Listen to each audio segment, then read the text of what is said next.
বন্ধুরা, এটা হলো বাসক গাছ। আসুন আজ আমরা জানি এই বাসক পাতার কিছু গুণাগুণের কথা। বাসক গাছ সাধারণত দু ধরনের হয়, একটা হলো কালো বাসক আর একটা সাদা বাসক। কালো বাসক পাতার রঙটা খুব গাঢ় সবুজ হয় আর ফুলগুলো হয় লাল রঙের। এই গাছটির উচ্চতা হয় 2 থেকে 4 মিটার। আর একটা যেটা বললাম সাদা বাসক, যেটা আমি দেখাচ্ছি, এই সাদা বাসক গাছের পাতা এটা। এই পাতার রঙটা দেখুন হালকা ধরনের, খুব ডিপ সবুজ নয়।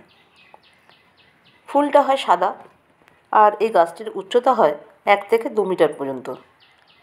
এই বাসক গাছের ছাল পাতা সবই উপকারী। বাসকের শুকনো পাতা বা তাজা পাতা ওষুধ বানানোর কাজে লাগে। সর্দি কাশিতে উপশম পেতে এই বাসক গাছের 10টি পাতা 4 কাপ জলে নিয়ে 20 গ্রাম মিশ্রির সাথে 10টি গোলমরিচ দিয়ে ফোটাতে হবে। 1 কাপ যখন হয়ে যাবে জলটা ফুটতে ফুটতে, তখন আগুন থেকে নামিয়ে নিয়ে রোজ সকাল ও সন্ধ্যায় 2বার খেতে হবে। এভাবে 3 দিন খেতে পারলেই সর্দি কাশি থেকে সহজেই উপশম পাওয়া যাবে। 10 মিলি বাসক পাতার রস 1.5 চামচ মধুর সাথে মিশিয়ে সকাল বা সন্ধে 2বার খেলে 3 থেকে 4 দিনের মধ্যে রক্তপিত্ত যাদের আছে সেটা কমে যাবে।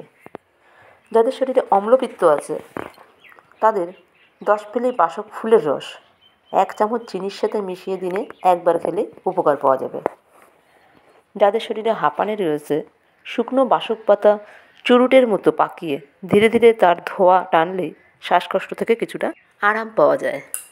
এছাড়াও বাসক পাতা আমাদের অনেক কাজে লাগে, যেমন মাথার উকুন দূর করতে, প্রস্রাবে জ্বালাপোড়া বন্ধ করতে, দাঁতের মাড়ি থেকে রক্ত পড়া বন্ধ করতে, চুলকানিও সহজে দূর করে বাসক পাতা। বাসক পাতার রস গায়ের রং ফর্সা করে, জন্ডিস রোগেও ভালো উপকার পাওয়া যায় এই পাতার আরও অনেক গুণাগুণ রয়েছে। আমি যতদূর জানি ততদূরই আপনাদের সাথে শেয়ার করলাম।